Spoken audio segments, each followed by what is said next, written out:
Joy is a point of view. Joy is a way of looking at things. This helps me. I don't know about you, but it sets me free from feeling the need to feel a certain way. We got so many people quitting their jobs because they're unhappy and not really understanding that sometimes joy is not the absence of sadness or the presence of the spectacular. And all we need to look at is that one verse where it says that Jesus, for the joy that was set before him. I want to use that as a picture for a moment. He set joy before him. So in order to endure the cross, that's the next part, enduring the cross, scorning its shame, he didn't find joy in the event. He found joy in the guaranteed outcome of the event. He did not find joy in the feeling of hanging on the cross. It wasn't like because he was the Son of God that the nails, transcended the laws of pain and the material laws of the universe. It was just as painful, but because of purpose. You understand it's very different to go through pain with purpose than pain without purpose.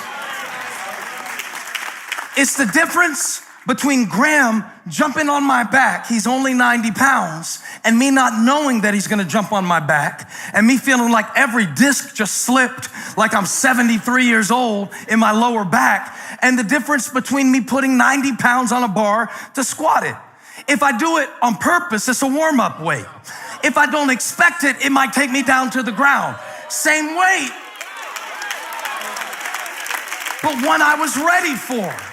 When Jesus hung on the cross, he wasn't surprised by the shame. He wasn't surprised by the suffering. He wasn't surprised by the pain. He wasn't surprised by the jeering. He wasn't surprised by their saliva. He wasn't surprised by the blood.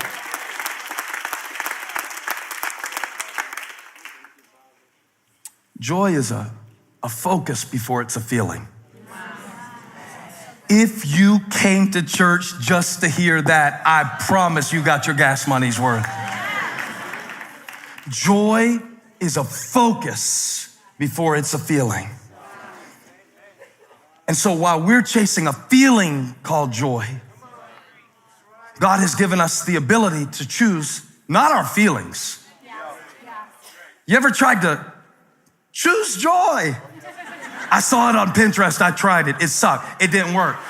Then I felt guilty because I couldn't find joy and it made me feel less joy. So now I'm in a joyless pit of joylessness. It is cyclical joylessness and shame.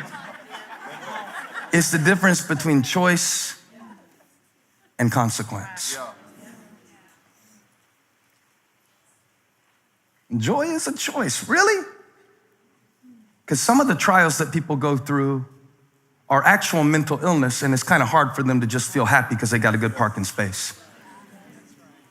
And no matter how much you tell them to feel happy, be happy, be happy, feel happy, count your blessings. James doesn't say count your blessings.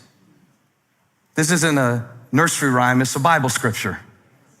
He said, count it all joy. He said, learn how to flip. You might not know this statement, but there's a statement in financial terms. It's an income statement. It's got your income on one side, your expenses on another. James says, if you can learn to put some of the stuff in the income column that you thought was an expense, some of the stuff in the blessing column that you thought was a burden. If you can flip the flow, you actually have more joy than you're aware of. But you're not gonna get it by praying for a feeling. You're going to get it by making choices. Joy is not a choice. In fact, the worst way that I can get more joy is to focus on getting more joy. The best way to stop being happy is to ask yourself the question, am I happy? And see, I don't remember my grandparents ever talking about this. If they did, I don't remember it. I never remember my grandmother, my grandfather talking about, are we really happy? They didn't think like that. There wasn't feeds and scrolling. There wasn't all this other stuff to make them feel unhappy at a moment's notice. There wasn't an infinite supply of unhappiness in their pocket in the form of a device. They didn't have that. So they focused on something else. What was it? What is it that brings joy if I focus on it? I know what it's not. It's not looking around. How are they doing? What do they think? Where are they going on vacation? Where is she taking? Where is she going? What's she wearing? When she is on? What do they think about me? That's not gonna do it. He said, for the joy set before him. So I can't be looking all around and expecting to have joy. I can't be judging my situation according to other people's calling and expect to have joy. I can't be judging my gift compared to other people's talent and expect to have joy. I know it's so cliche because we say it every week, but nothing destroys joy like comparison. The life you've got, some of you, would be so enjoyable if only you didn't do this while you were living it. If only you didn't do this. I mean, it's hurting my neck just to do it to illustrate to you. Imagine what it's doing to your soul.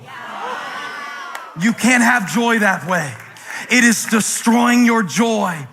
You're praying for more joy, and yet you are destroying the joy God has given you, the joy of your salvation, the joy of your calling, the joy of your assignment. God, give me more joy.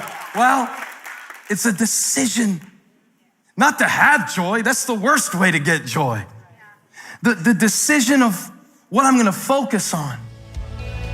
Hey, thank you for watching. Make sure you subscribe to this channel so you don't miss a single video or live stream, and share this video with a friend. And don't forget, you can join me live every Sunday. Thanks again for watching.